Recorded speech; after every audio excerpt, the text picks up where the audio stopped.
Hello दोस्तों, नमस्कार। मैं हूं बजरंगी लाल। आप देख रहे हैं बजरंगी लाल यूपी पीसीएल यूट्यूब चैनल। जैसा कि हम सभी जानते हैं, हम कर रहे हैं आईटीआई से संबंधित जितने भी प्रतियोगी परीक्षाएं हैं उनकी तैयारी। और इसी क्रम में हम कर रहे हैं Pindel publication, Pindel regard publication मतलब पीआरपी की रामबाण बुक का सॉल्यूशन। इससे पहले की क्लासों में हमने 4 चैप्टर कर लिए हैं। इससे पहले की क्लासों में हमने 4 चैप्टर कर लिए हैं। ठीक है, तो आज हम चैप्टर नंबर 5 करेंगे, जैसा कि स्क्रीन पर दिख रहा हो। अगर आपने अभी तक जाके पिछली क्लासें नहीं देखी हैं तो एक बार चैनल पर जाकर, चैनल पर प्ले लिस्ट बनी हुई है रामबाण बुक सॉल्यूशन के नाम से, तो उसको आप जाके देख सकते हैं। 5 नंबर चैप्टर है। चैप्टर का नाम है कैपेसिटर, संधारित्र जिसको कहते हैं हम, संधारित्र।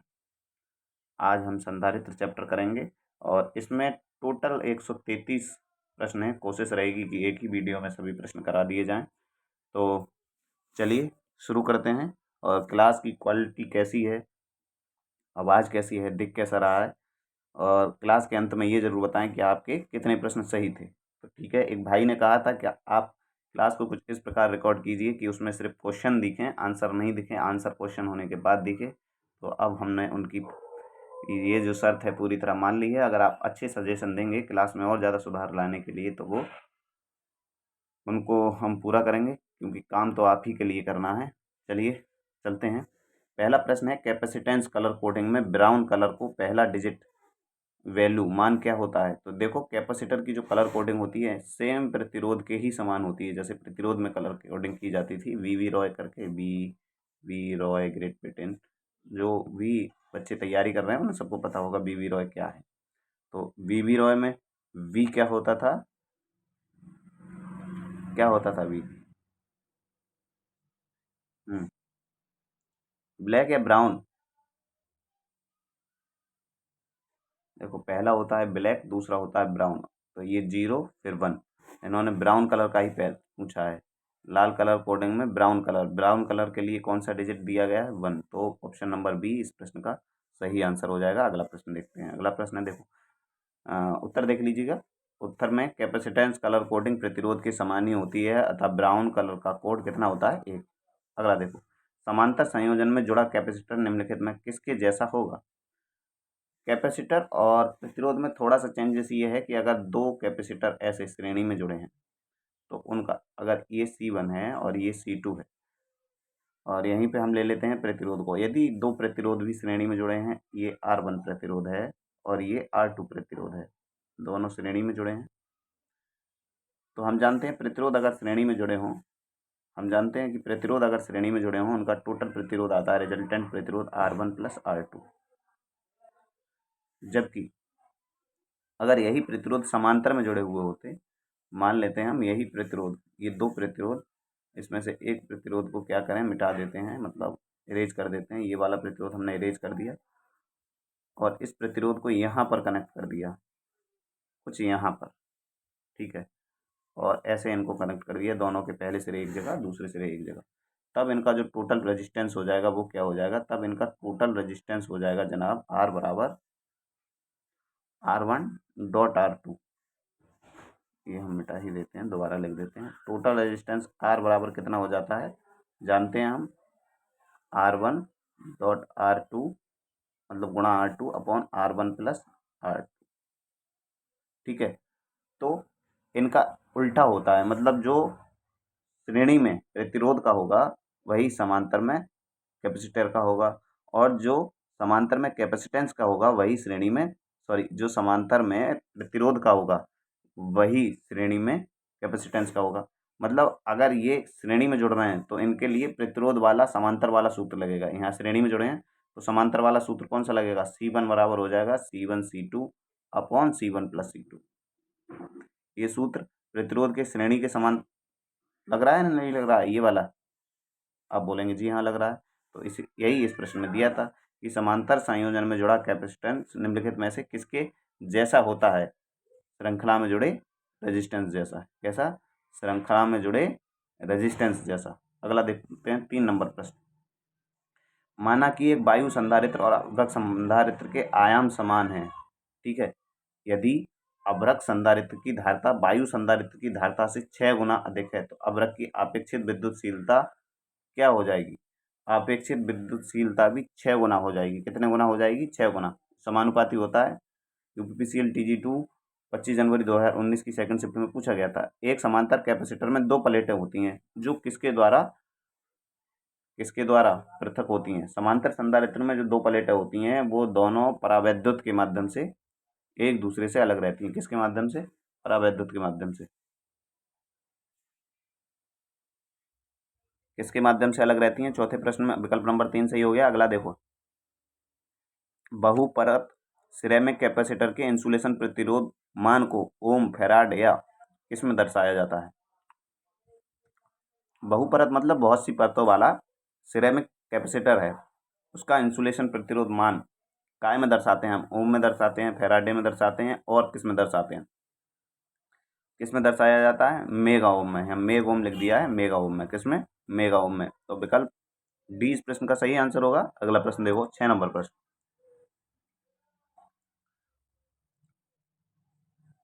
चैप्टर का नाम संधारित्र है। एक साइड के प्रश्न हमने 5 कर लिए। छठा नंबर प्रश्न है, एक परिपथ के निम्नलिखित गुणों में से कौन सा परिपथ के वोल्टेज में परिवर्तन का विरोध करता है? बहुत ही जबरदस्त प्रश्न है।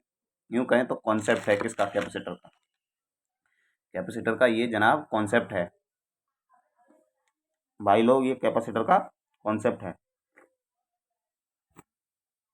हाँ, तो यहाँ पर देखो, याद नहीं रहे तो कैसे याद करोगे? ऐसे सीबी से इसको याद कर सकते हो। किससे? सीबी से। वी से। सी से कैपेसिटर, वी से वोल्टेज। कैपेसिटर अपोज करेगा किसके? वोल्टेज परिवर्तन के।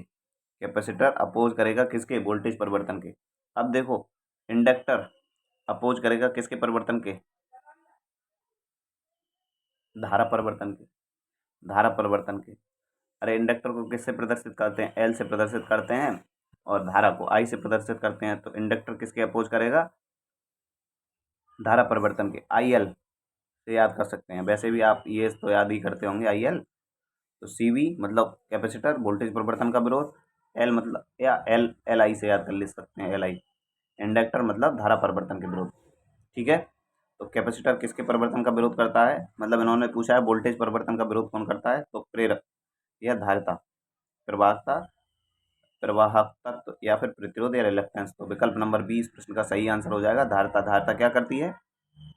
वोल्टेज परिवर्तन का विरोध करती है। नीचे लिखा है, ये किसी बंद परिपथ में क्या करती है? ये किसी बंद परिपथ में वोल्टेज परिवर्तन का विरोध करता है। जबकि संधारित्र को शॉर्ट सर्किट के समांतर में जोड़ा जाता है तो ये पूर्ण रूप से चार्ज हो जाता है, और जब संधारित्र को वोल्टेज का मान परिवर्तित होने लगता है तो ये वोल्टेज के मान में कमी आने पर अपने अंदर संचित आवेश को सर्किट में सर्किट में हुई वोल्टेज कमी को पूर्ण करने में उपयोग करता है। इसका मात्रक फैराड तथा प्रतीक सी है। प्रेरत्व का है। प्रेरत्व भैया, यह किसी बंद परिपथ में धारा परिवर्तन का विरोध करता है। इसका मात्रक ओम तथा प्रतीक एल है। ये यहाँ पर गलत दे दिया इन्होंने लिखा। मात्रक, प्रेरत्व का मात्रक ओम नहीं होता है। क्या होता है? कमेंट करके आप बताएंगे। प्रवाहक तत्व। प्रवाहक तत्व मतलब होता है कंडक्टेंस। ये किसी चालक में धारा प्रवाह की सुगमता प्रदान करता है। इसका मात्रक मोह है, प्रतीक जी है। ये सही लिखा है, इसमें कुछ गलत नहीं है। यहाँ पर इन्होंने गलत लिख दिया कि प्रेरक का मात्रक ओम है। प्रेरक का मात्रक ओम नहीं होता है। क्या होता है ये आप बताएंगे। हेनरी होता है। अगला देखो, प्रतिरोध। ये किसी बंद परिपथ में धारा प्रवाह का विरोध करता है। हम जानते हैं इसका मात्रक ओम है, प्रतीकार है। रिलक्टेंस क्या होता है? विद्युत परिपथों के प्रतिरोधों के समान ही चुंबकीय परिपथों में चुंबकीय फ्लक्स की गति में पदार्थ द्वारा प्रस्तुत किया गया प्रतिरोध क्या कहलाता है? रिलक्टेंस कहलाता है। इसका मात्रक टर्न प्रति वेबर या प्रति क्या है? आरएम। अगला देखो, 7 नंबर प्रश्न। धारिता की इकाई है। धारिता की इकाई क्या है? फैराड है, कूलाम है, हेनरी है या फिर वोल्ट है? तो अभी बताया क्या है? फैराड। धारिता की इकाई क्या है? फैराड। 8 नंबर प्रश्न देखो, विद्युत आवेश संग्रहित करने में संधारित्र की क्षमता का मान होता है। विद्युत आवेश संग्रहित करने की संधारित्र की क्षमता का मान होता है। क्या होता है? धारिता। क्या होता है? धारिता। अगला देखो, अब कितने नंबर प्रश्न पर पहुंच गए हम? 9 नंबर प्रश्न पे। बहुत ज़बरदस्त क्वेश्चन है। कैपेसिटर आपने बेसिक से पढ़ा है, तो ये कैपेसिटर से संबंधित प्रश्न है। संधारित्र निम्नलिखित में से कौन सा कार्य करता है? संधारित्र क्या कार्य करता है? देखो, संधारित्र में एक गुण होता है कि यदि किसी सर्किट को हम डीसी दें तो ये कार्य नहीं करेगा, करता है बहुत थोड़ी देर के लिए। संधारित्र क्या करता है? डीसी को अपने में से पास नहीं होने देता है, एसी को प्रवाहित होने देता है। तो क्या लिखेंगे आंसर? डीसी को ब्लॉक करता है और एसी को प्रवाहित होने देता है। विकल्प नंबर 2 इस प्रश्न का सही आंसर होगा। अगले प्रश्न पर चलते हैं। 10 नंबर प्रश्न देखते हैं क्या है 10 नंबर प्रश्न। धारिता कैपेसिटेंस का व्युत्क्रम क्या है? बहुत जबरदस्त प्रश्न। कैपेसिटेंस का व्युत्क्रम क्या है? तो याद कर लीजिएगा, कैपेसिटेंस का व्युत्क्रम होता है इलास्टेंस। अब इसमें समझाने वाली बात है ही क्या, ये तो याद ही करने पड़ेंगे। कैपेसिटेंस का व्युत्क्रम होता है इलास्टेंस, ठीक है। हाँ, देखो इसके बारे में और जान लो इलास्टेंस के बारे में कि धारिता या कैपेसिटेंस का व्युत्क्रम इलास्टेंस होता है। इलास्टेंस का विद्युतीय कार्यों में ज़्यादातर उपयोग नहीं किया जाता है, परंतु माइक्रो आवृत्ति में इसका प्रयोग किया जाता है। इलास्टेंस का प्रयोग कहाँ किया जाता है? माइक्रो आवृत्ति में। संधारित्र को कभी भी किस में कूटबद्ध नहीं किया जाता। मतलब जो संधारित्र की क्षमता है उसको कभी भी किस में नहीं प्रदर्शित किया जाता है। तो देखो, नैनो फैराड में किया जाता है, माइक्रो फैराड में किया जाता है, फैराड में तो जनरली किया ही जाता है, पिको फैराड में भी करते हैं, पर संधारित्र को किलो फैराड में हम यूज नहीं करते हैं। किस में नहीं करते हैं? किलो फैराड में। अगला देखो, संधारित्र का संबंध जिस प्रकार फैराड से है, चार्ज का संबंध उसी प्रकार किससे है? रीजनिंग का प्रश्न है, ज़्यादा टफ है नहीं। संधारित्र का मात्रक होता है क्या?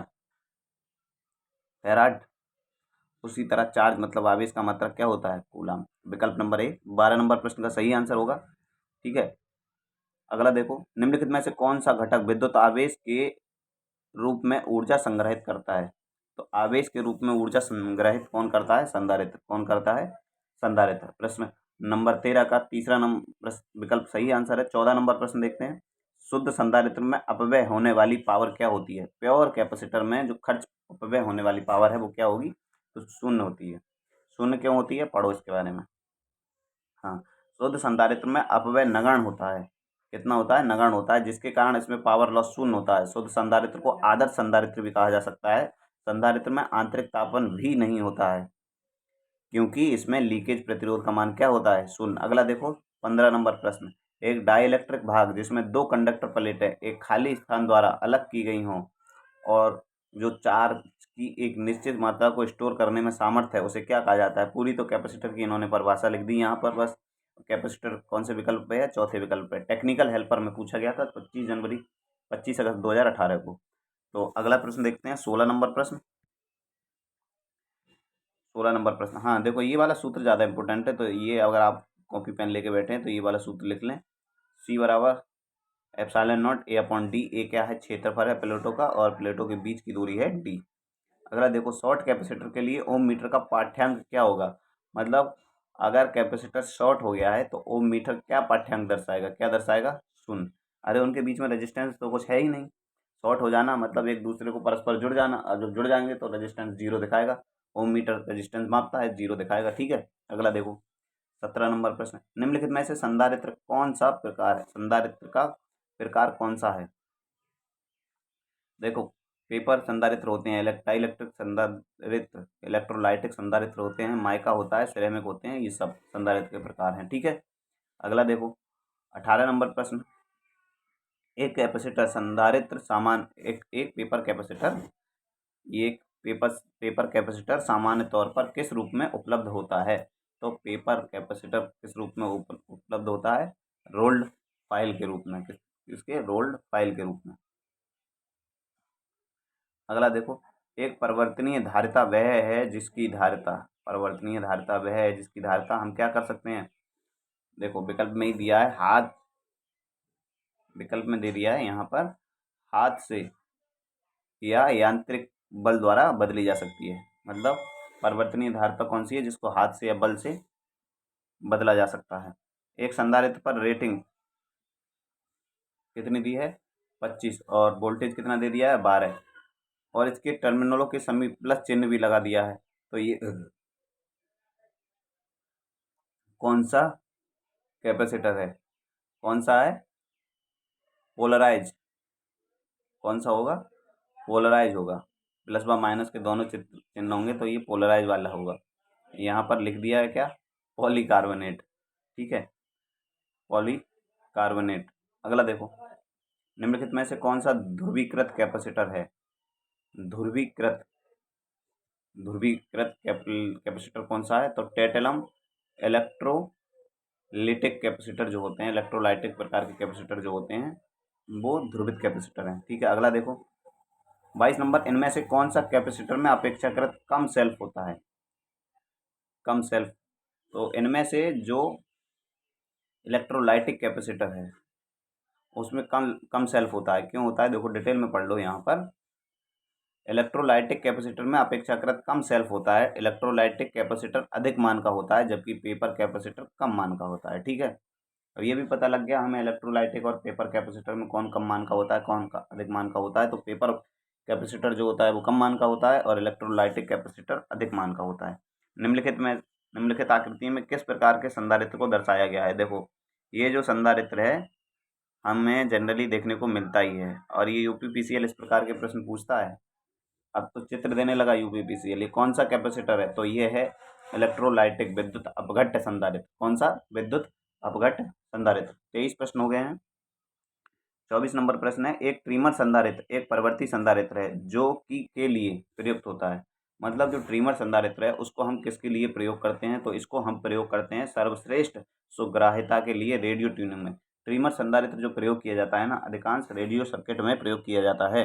तो 24 नंबर प्रश्न का आंसर हो गया विकल्प नंबर ए।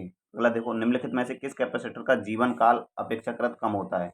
मतलब उसके काम करने की जो आयु है वो सबसे कम किसकी होती है, ये पूछा है। तो इलेक्ट्रोलाइटिक कैपेसिटर जो होते हैं उनका जीवन काल कम होता है।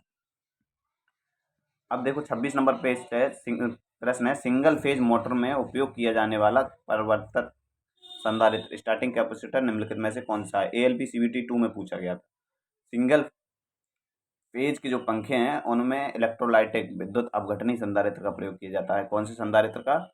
विद्युत अपघटनी, अंग्रेजी में इसको कहेंगे इलेक्ट्रोलाइटिक संधारित्र। 27 नंबर प्रश्न देखते हैं, नीचे दिया गया प्रतीक किसका है? अरे यार, नीचे जो प्रतीक दिया है ये वाला प्रतीक किसका है? देख लो, सेल का तो नहीं है। सेल में और इसमें थोड़ा सा अंतर है। देखो, अगर सेल बना होता ना तो कैसा बना होता? यहाँ पर प्लस और ये मैंने प्लस बना दिया और यहाँ पर ये लाइन ऊपर वाली लाइन से थोड़ी सी छोटी होती है, यहाँ माइनस लिखा होता बस। देखो अंतर है, अंतर काय का अंतर है? देखो मैं रेड पेन से ले लेता हूँ, ये वाली लाइन बड़ी है, ये छोटी है, जबकि इसमें दोनों लाइनें बड़ी होंगी, इसमें दोनों लाइनें बड़ी हैं। तो कैपेसिटर और सेल में सिर्फ इतना ही सही अंतर है। ये पूछ रहे हैं यहाँ पर कौन सा कैपेसिटर दिखाया गया है? तो विद्युत अपघटनी संधारित्र, क्योंकि एक प्लस है एक माइनस है। ठीक है, और चिन्ह नहीं होते तो खाली हम संधारित्र। ठीक है, तब विकल्प भी बदल जाते हैं यहाँ पर, क्योंकि चिन्ह है इसलिए ये कौन सा है? विद्युत अपघटनी संधारित्र। 28 नंबर प्रश्न, उच्च आवृत्ति पर्वतों में जो उच्च आवृत्ति हाई फ्रिक्वेंसी वाले सर्किट होते हैं उनमें कौन सा जो है कैपेसिटर प्रयोग किया जाता है? तो माइका, या हिंदी में कहें तो अभ्रक संधारित्र। अगला देखो, अभ्रक क्या है? अभ्रक एक प्रकार का कुचालक है। ठीक है, क्या है? कुचालक है। इसकी डाइलेक्ट्रिक स्ट्रेंथ कितनी होती है? 20 से 60 किलोवाट पर mm। 29 नंबर प्रश्न, निम्नलिखित में से कौन सा एक ध्रुवित संधारित्र है? कौन सा एक ध्रुवित संधारित्र है? फिर वही विद्युत अपघटनी प्रकार का जो संधारित्र होता है वो कैसा संधारित्र है? ध्रुवित संधारित्र है। अब दिया है अगला प्रश्न, 30 नंबर प्रश्न है, रेडियो में वृद्ध संधारित्र गैंग कंडेंसर, गुंडों की गैंग होती थी, अब संधारित्रों की भी गैंग होने लगी। रेडियो में वृद्ध संधारित्र गैंग कंडेंसर का प्रयोग किया जाता है। ठीक है, का एक प्रकार है। मतलब जो गैंग कंडेंसर है वो कौन से प्रकार का कंडेंसर है? कागज प्रकार का, वायु संधारित्र, विद्युत अपघटनी संधारित्र या सिरेमिक संधारित्र। तो ये कौन से संधारित्र का उदाहरण है? ये एयर कैपेसिटर का। कौन से का? एयर कैपेसिटर का। ध्यान रखेंगे कि जो रेडियो में प्रयोग किया जाता है, रेडियो में तो वैसे भी हवा में चलता है, तो रेडियो में प्रयोग किया जाने वाला संधारित्र कौन सा संधारित्र होता है? Air capacitor. 31 नंबर प्रश्न है, आंसर इसका दिख गया तो आप सभी बता ही दोगे। एसी आपूर्ति से काम करने के लिए छोटे आकार के साथ उच्चतर धारिता के लिए किस प्रकार के संधारित्र को बनाया जाता है? यूपीपीसीएलटी 28 मार्च 2021 को पूछा गया था ये प्रश्न। सिरेमिक संधारित्र। कौन सा संधारित्र? सिरेमिक संधारित्र। एसी आपूर्ति से काम करने के लिए छोटे आकार के साथ उच्चतर धारिता के लिए किस प्रकार के, मतलब आकार तो इनका छोटा होगा पर धारिता क्या होगी? हाई। तो ये कौन से संधारित्र होते हैं? सिरेमिक संधारित्र। 32 नंबर प्रश्न देखो, निम्नलिखित में से कौन सा संधारित्र सामान्य रूप से उपयोग किया जाता है जहां डीसी या पल्सेटिंग डीसी का प्रयोग किया जाए? मतलब डीसी में कौन सा संधारित्र प्रयोग किया जाता है? तो डीसी में तो एक ही संधारित्र प्रयोग किया जाएगा। कौन सा संधारित्र प्रयोग किया जाएगा? ध्रुवित एल्युमिनियम संधारित्र। कौन सा? ध्रुवित एल्युमिनियम इलेक्ट्रोलाइटिक, इलेक्ट्रोलाइट प्रकार का जो होगा वही प्रयोग किया जाएगा। तो इसका आंसर हो जाएगा विकल्प नंबर सी। कौन सा आंसर हो गया? विकल्प नंबर सी। अगले प्रश्न की ओर चलते हैं। 33 नंबर प्रश्न, अगर 500 वोल्ट का इलेक्ट्रॉनिक सर्किट बनाने के लिए 200 म्यू फैराड, म्यू बोलते हैं इसको, कैपेसिटर की जरूरत है तो उपयुक्त कैपेसिटर कौन सा होगा? कौन सा होगा? वोल्टेज क्या है? हाई। 500 वोल्टेज है। अब देखो इसका डिटेल हमें आंसर में पढ़ते हैं। इलेक्ट्रोलाइट संधारित्र का प्रयोग 500 वोल्ट तक के इलेक्ट्रॉनिक परिपथों में किया जाता है। ये 5 वोल्ट से 500 वोल्ट तक काम करता है। तो आंसर तो हो गया इलेक्ट्रोलिटिक कैपेसिटर। इस प्रकार के संधारित्र में परावैद्युत पदार्थ के रूप में इलेक्ट्रोलाइट प्रयोग किया जाता है। हाँ, हम बार बार कह रहे थे इलेक्ट्रोलाइट इलेक्ट्रोलाइट इलेक्ट्रोलाइट क्यों कहते हैं इनको? क्योंकि इनमें जो कुचालक है, परावैद्युत माध्यम है, वह क्या है? इलेक्ट्रोलाइट। अगला देखो, अगला कौन सा प्रश्न है? प्रश्न नंबर 34। 33 प्रश्न हो गए, इसके साथ बता दूं मैं आपको अब बस 100 प्रश्न बाकी हैं। ठीक है, यहाँ पर देख लीजिए, आंसर भी दिखेगा क्योंकि ये इधर वो करेगा। इनमें से कौन सा विकल्प प्लास्टिक फिल्म प्रकार संधारित्र का एक लाभ है? इनमें से कौन सा प्रकार जो प्लास्टिक फिल्म संधारित्र होते हैं उनका एक लाभ है? तो ये इनकी एक विशेषता होती है जो प्लास्टिक फिल्म संधारित्र होते हैं कि उच्च तापमान पर भी ऑपरेशन करते हैं, मतलब चलते हैं। ये उच्च तापमान पर भी अपना कार्य करते हैं। 34 नंबर प्रश्न हो गया। अब करते हैं 35 नंबर प्रश्न। निम्नलिखित में से कौन से कैपेसिटर का उपयोग ट्यून्ड सर्किट में किया जाता है? ध्यान रखिए और याद कर लीजिएगा। 35 नंबर प्रश्न, ट्यून्ड सर्किट में पॉलीस्टायरीन, कौन सा? पॉलीस्टायरीन कैपेसिटर का प्रयोग किया जाता है। अगर अभी आप याद कर लेंगे और इस बुक को एक बार लगा लेंगे ना, और फिर देखना आप, फिर उसके बाद आप क्या करना, प्रीवियस ईयर पेपर देना या फिर मॉडल पेपर देना, तो बहुत हद तक आपको मदद मिलेगी। देखेंगे कि इस प्रकार के क्वेश्चन जहाँ भी आपके पेपर में फंस रहे होंगे, आप फटाक से उनका आंसर देंगे। और बिना प्रैक्टिस ये होता नहीं है, इसीलिए मैं कह रहा हूँ एक बार इस किताब को जरूर लगा लीजिए। ठीक है, मैं आपको करवा ही रहा हूँ ये किताब। अगला देखिए, 36 नंबर प्रश्न, कक्षा 3 सिरेमिक कैपेसिटर को ढांकता हुआ के रूप में उपयोग किया जाने वाला सबसे आम यौगिक कौन सा है? सबसे आम यौगिक कौन सा है? तो ये है 36 नंबर प्रश्न,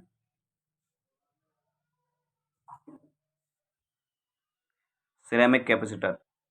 विकल्प में सिरेमिक कैपेसिटर दिया नहीं है, क्या दिया है? Barium titanate.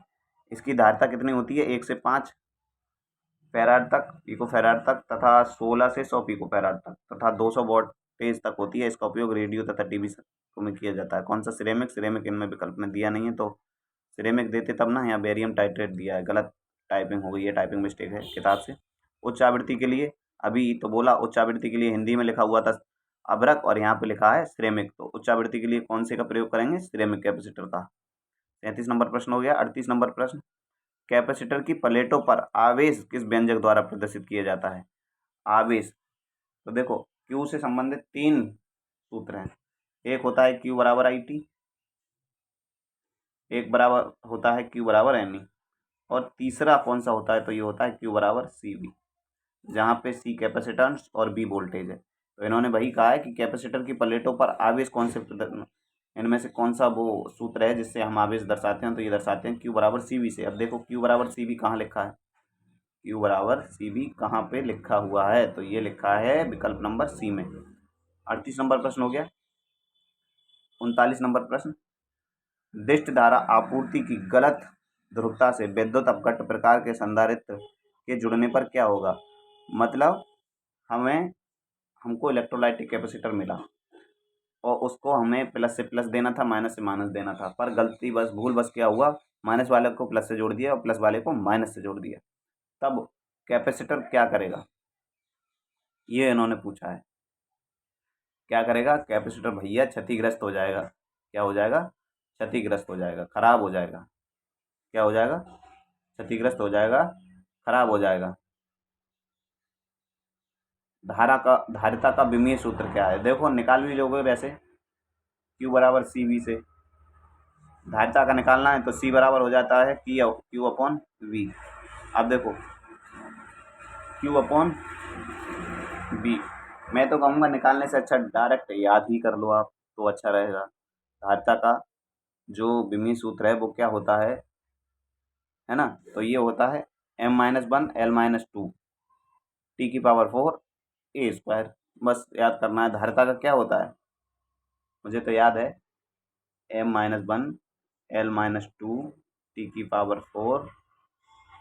और a² बस MLTA याद कर लो, -1 -2 और 42 ऐसे करके याद कर लो।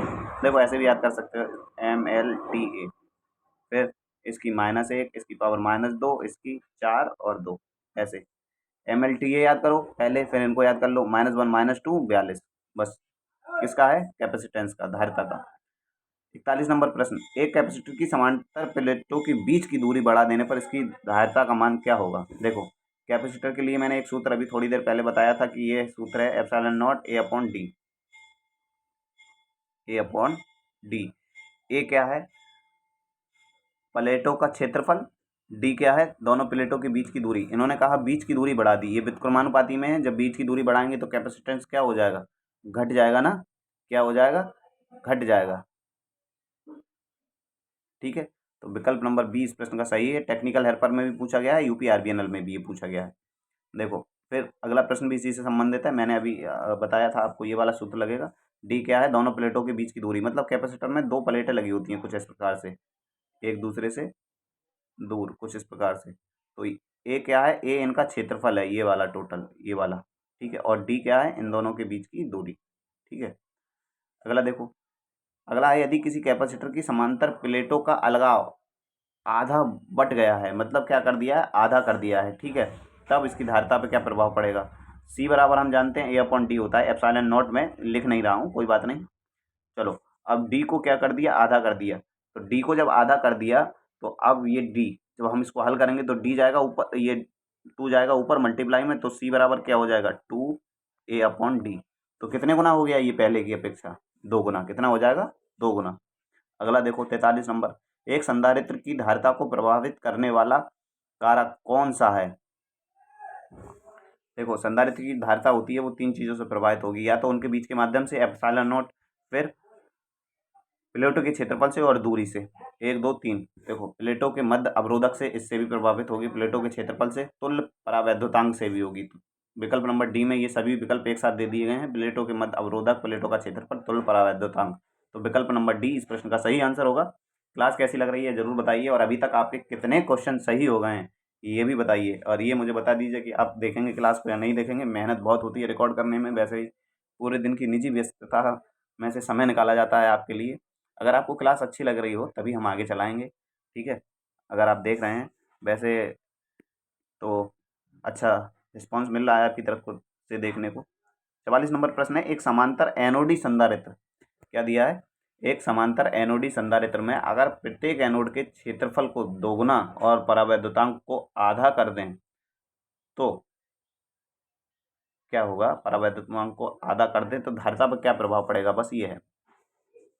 देखो C बराबर, सूत्र याद कर लो। अगर आपने सूत्र याद कर लिए ना तो आप उससे संबंधित जितने भी प्रश्न बनते हैं वो सभी कर लेंगे, और यही एग्जाम पास करने की ट्रिक होती है, ट्रिक अप्रोच होती है। कि बाकी सूत्र देख घबरा जाएंगे, अरे हमसे तो नहीं हो रहा है, इसमें कैलकुलेशन करनी पड़ेगी, और आपने थोड़ा सा सूत्र याद किया है उससे देखेंगे फिर कितने प्रश्न आप कर लेंगे। बाकी A/D ये होता है। ठीक है, इन्होंने क्या किया, एक समांतर एनोडी संधारित्र में अगर प्रत्येक एनोड के क्षेत्रफल को दोगुना, क्षेत्रफल दोगुना कर दिया, ठीक है, और परावैद्युतांक को आधा कर दिया, इन्हें ये वाला परावैद्युतांक है ε0, इसको कर दिया आधा। तो अब क्या प्रभाव पड़ेगा, कोई प्रभाव नहीं पड़ेगा। पूछो क्यों, हाँ बताओ गुरुजी क्यों।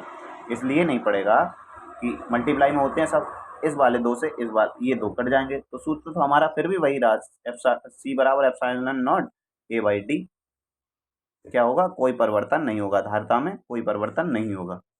इस रो में पूछा गया ये प्रश्न, देख लो नंबर बी, इन्होंने भी यहाँ पर ये करके दिखा दिया, एप्सिलॉन नॉट बाई टी गुणा 2a बटे डी, 2 से ये कट गया तो सूत्र तो हमारा वही बना। अगला देखो 45 नंबर प्रश्न, निम्नलिखित मापदंडों से किस मापदंड की भिन्नता संधारित्र की धारिता को प्रभावित नहीं करेगी? प्लेटों का क्षेत्रफल प्रभावित करेगा, बीच की दूरी करेगी, डाई इलेक्ट्रिक की प्रकृति भी करेगी, अलग अलग डाई इलेक्ट्रिक पदार्थ होगा तो ये भी प्रभावित करेगी, लेकिन प्लेटों की मोटाई ये नहीं करेगी। ये तो सिर्फ कन्फ्यूजन के लिए, प्लेटों की जो मोटाई है ना वो प्रभावित नहीं करेगी। इसको डिटेल में हम पढ़ लेते हैं, देखो ये पढ़ना जरूरी है, तभी ये प्रश्न आपके समझ में आएगा।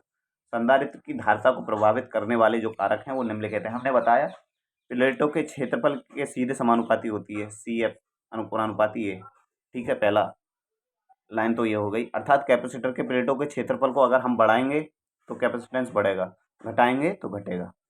दूसरा है प्लेटों की बीच की दूरी, इसके होता है ये व्युत्क्रमानुपाती, मतलब यदि डी को हम बढ़ाएंगे तो कैपेसिटेंस का मान घटेगा और डी को यदि हम घटाएंगे तो कैपेसिटेंस का मान बढ़ेगा, ठीक है।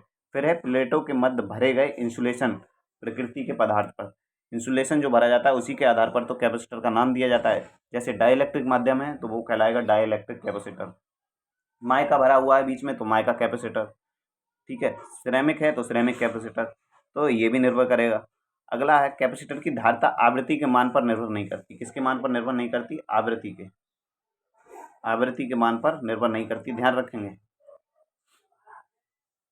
धारिता, संधारित्र की धारिता किसके समानुपाती होती है, ये कह रहे हैं संधारित्र की धारिता किसके समानुपाती होती है। आंसर दिख रहा है, मुझे पता है, अभी मैंने बताया सी समानुपाती होता है ए, तो ए क्या है? प्लेट का क्षेत्रफल, विकल्प नंबर सी इस प्रश्न का आंसर हो जाएगा। 47 नंबर प्रश्न देखिए, जब एक समांतर प्लेट संधारित्र प्लेट की प्लेटों के क्षेत्रफल में वृद्धि की जाती है तो क्या प्रभाव पड़ेगा? अगर आपने सूत्र सही से समझ लिया है तो आंसर देने में बिल्कुल भी देर नहीं होगी। क्या किया? क्षेत्रफल सी समानुपाती ए होता है, ए क्या है? प्लेटों का क्षेत्रफल, क्षेत्रफल बढ़ा दिया तो कैपेसिटेंस के मान पर क्या प्रभाव पड़ा? बढ़ जाएगी, क्या हो जाएगा? बढ़ जाएगी, वृद्धि हो जाएगी। अगला देखो, धारिता किससे प्रभावित नहीं होगी? प्लेटों के क्षेत्रफल से होगी, बीच की दूरी से होगी, और बीच में जो पदार्थ भरा जाता है उससे भी होता है, लेकिन आवृत्ति से प्रभावित नहीं होती है, प्रभावित नहीं होती है। 49 नंबर प्रश्न, एक 0.4 mm का पट्टिका पूर्णतः परावैद्युत माध्यम से भरा है, यदि सामग्री की परावैद्युत सामर्थ्य 10 किलोवोल्ट है mm है, तो संधारित्र का अधिकतम वोल्टता निर्भार कितना होगा? सूत्र लगा दो यही वाला, वैद्युत सामर्थ्य होती है टर्मिनल वोल्टता गुणा बटे 2, तो टर्मिनल वोल्टता हम निकालेंगे तो ये क्या हो जाएगी? क्षेत्र सामर्थ्य की गुणा डी से हो जाएगी, तो 10 किलोवोल्ट पर mm दिया है, गुणा 4 से करेंगे, ठीक है। किलोवोल्ट पर mm को हमने जब बदल दिया,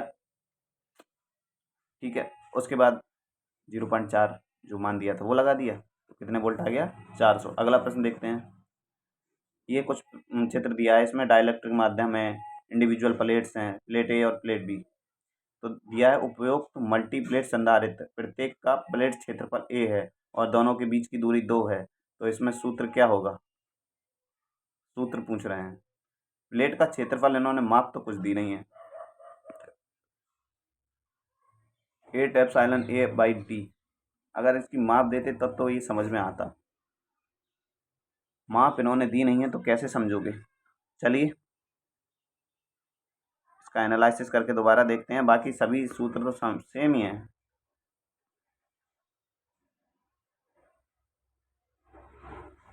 आठ प्लेटें दे दी गई हैं क्या इसमें?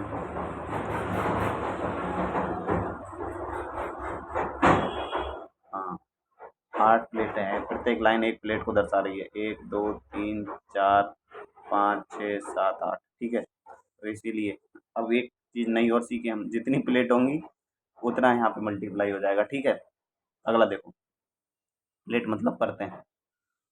8 संधारित्र के लिए धारिता क्या होगी? 8 संधारित्र के लिए, एक संधारित्र के लिए धारिता ये होती है, 8 संधारित्र की धारिता ये हो जाएगी। अगला देखो, एक संधारित्र जिसकी परावैद्युतांक क्या है, वायु, को अनंत प्रतिबाधा के वोल्टमापी के साथ जोड़ दिया गया है। वोल्टमापी एक शून्यतर मान का पाठ्यांक दर्शाती है। अगर प्लेटों के बीच की दूरी को दोगुना और प्लेटों के प्रभावी क्षेत्रफल को आधा कर दिया जाए तो क्या होगा? वही C बराबर एप्सिलॉन A अपॉन D। दूरी को क्या कर दिया, बीच की दूरी जो D था इसको कर दिया दोगुना, और प्रभावी क्षेत्रफल कितना कर दिया, आधा। तो क्या प्रभाव पड़ेगा, देखो यही हमने बताया। D1 बराबर क्या कर दिया, 2D कर दिया, और A1 बराबर क्या कर दिया, A/2। तो पहले तो सूत्र ये था, ये सूत्र था। अब हमने क्या किया, A का मान A/2 रख दिया, A का मान A/2 रखा, A यहाँ है, 2 यहाँ है, और इसका मान कितना रख दिया, 2D। ठीक है, तो अब मान निकालेंगे तो कितना आएगा, एप्सिलॉन A 4D, जो पहले की अपेक्षा कितना हो गया, 1/4। कितना हो गया, 1/4। अगला देखो, यदि ए प्लेट का क्षेत्रफल है, ठीक है भाई, ए प्लेट का क्षेत्रफल होता है, और डी प्लेटों के बीच की दूरी ई परावैद्युतांक हो, तो निम्नलिखित में से कौन सा कथन समांतर प्लेट संधारित्र की धारिता के संबंध में सही है? ए ई के समानुपाती है, ए ई के समानुपाती है, ए ई के समानुपाती है, ए और डी के प्रतिलोम अनुपाती है, मतलब व्युत्क्रमानुपाती, ये नहीं लिखा है इन्होंने। ए और डी के प्रतिलोम अनुपाती है। फिर तीसरा विकल्प दिया, ए और डी के समानुपाती है, ए और ई के समानुपाती है। सब कंफ्यूज करने वाले हैं, याद रखेंगे क्या होता है इसमें, ए ई के समानुपाती। प्लेट का क्षेत्रफल जो है वो किसके समानुपाती है, परावैद्युतांक के। किसके, परावैद्युतांक के। अगला देखो, अगर आपूर्ति की आवृत्ति आधी हो जाए तो कैपेसिटेंस पर क्या प्रभाव पड़ेगा? कैपेसिटेंस पर क्या प्रभाव पड़ेगा, दोगुनी हो जाएगी। क्या हो जाएगा, दोगुनी। कैपेसिटेंस पूछा, देखो कैपेसिटर रिएक्टेंस, सॉरी मैं दोबारा पढ़ता हूँ। अगर आपूर्ति की आवृत्ति आधी हो जाए तो कैपेसिटर रिएक्टेंस, कैपेसिटेंस पर कोई प्रभाव नहीं पड़ेगा, लेकिन कैपेसिटर रिएक्टेंस अलग होता है। कैपेसिटर रिएक्टेंस को XC से प्रदर्शित करते हैं। इसका मात्रक क्या होता है, ओम होता है। मैं ही बता दे रहा हूँ। इसके लिए एक सूत्र होता है क्या, XC बराबर 1/2πfc। इसी तरह होता है XL, क्या होता है, इंडक्टर रिएक्टेंस होता है जी। ठीक है, इसका मात्रक भी ओम होता है। ये यहाँ पर 2πfc है, 1/2πfc, और XL बराबर होता है खाली 2πfc, मतलब अपॉन वगैरह में नहीं होता है। मात्रक इसका भी ओम होता है। तो देखो इन्होंने क्या कहा है, इन्होंने कहा है कि अगर आवृत्ति आधी कर दी जाए, F है ये, इसको F/2 कर दिया जाए। ठीक है, जब F/2 कर दिया जाएगा तो उसका कैपेसिटर रिएक्टेंस क्या हो जाएगा, जो बटे वाला 2 होता है वो चला जाता है ऊपर, ऊपर जब जाएगा तो ये यहाँ पे मल्टीप्लाई कर देगा, तो XC का मान कितना हो जाएगा, दोगुना हो जाएगा। कितना हो जाएगा, दोगुना। विकल्प नंबर बी। अगला देखो, 53 प्रश्न हो गए हैं। कैपेसिटर रिएक्टेंस के विपरीत अनुपात में क्या होता है, विपरीत अनुपात में क्या होता है, यही तो आपने देखा, XC बराबर 1/2πfc, 1/2πfc क्या होता है, आवृत्ति। अब थोड़ी स्पीड से प्रश्न करेंगे हम। 54 प्रश्न हो गए हैं। हाँ, अगला प्रश्न है, धारिता की इकाइयाँ हैं फैराड और धारिता प्रतिघात की इकाइयाँ हैं। धारिता की इकाई क्या है, इन्होंने यहाँ पर यही पूछ लिया है। धारिता की इकाई क्या होती है, धारिता की इकाई है फैराड, और धारिता प्रतिघात की इकाई क्या है।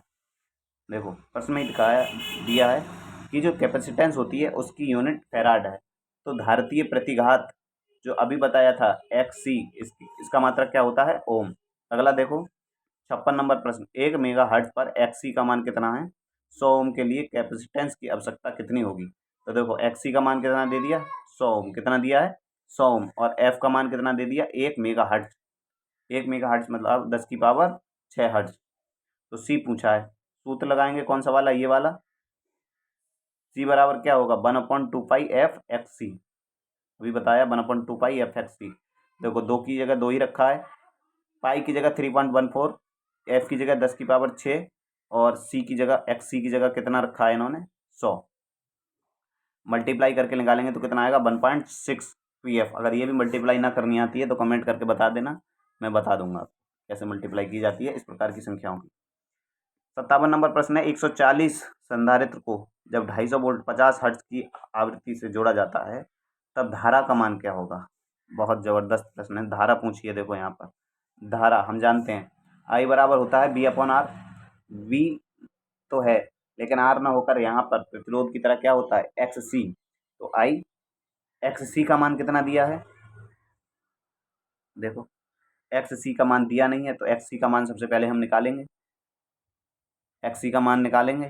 ठीक है, एक्स सी का मान कितना हो गया 22.72, 22.72। तो आई का मान कितना आया, आई का मान आया 250/22.72, जिसको हल करने पर कितना प्राप्त होगा 11 एम्पियर। ठीक है, यहाँ से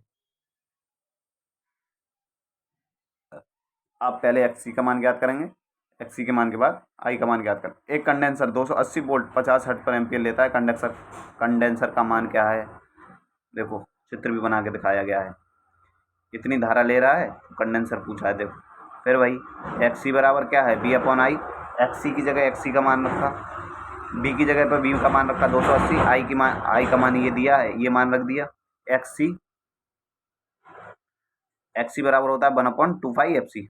ठीक है, 1/2 एफ सी। तो सी बराबर क्या हो जाएगा, सी बराबर हो जाएगा 7 × H। बाकी नीचे सारी वैल्यू रखेंगे तो मान प्राप्त होगा 50 म्यू हर्ट्ज। कैसे प्राप्त हुआ, इसके लिए आप बता दीजिएगा, मैं दोबारा बता दूंगा करके। 59 नंबर प्रश्न है, एक संधारित्र द्वारा 50 हर्ट्ज की प्रतिवर्ती धारा को 10 ओम की आवृत्ति के साथ प्रतिरोध प्रदान किया गया है। ठीक है, यदि आवृत्ति बढ़ाकर 100 हर्ट्ज कर दी जाए, आवृत्ति कितनी कर दी, 2 गुना, तो प्रतिरोध कितना हो जाएगा, प्रतिरोध कितना हो जाएगा, आवृत्ति किसके विलोम अनुपात में होती है। ठीक है, तो आवृत्ति जब 2 गुना कर दिए तो इसका आधा हो जाएगा, उल्टा चलेगी तो क्या हो जाएगा, आधा हो जाएगा। रेजिस्टेंस कितना, 5 ओम, पहले 10 ओम था, 5 ओम हो गया, और कुछ नहीं है बस। प्रतिवर्ती धारा एसी परपथ में धारता प्रतिघात और आवृत्ति के बीच का जो संबंध है वो कैसे दर्शाया गया है, हमने अभी बताया थोड़ी देर पहले। एक्स सी बराबर होता है क्या, 1/2 एफ सी।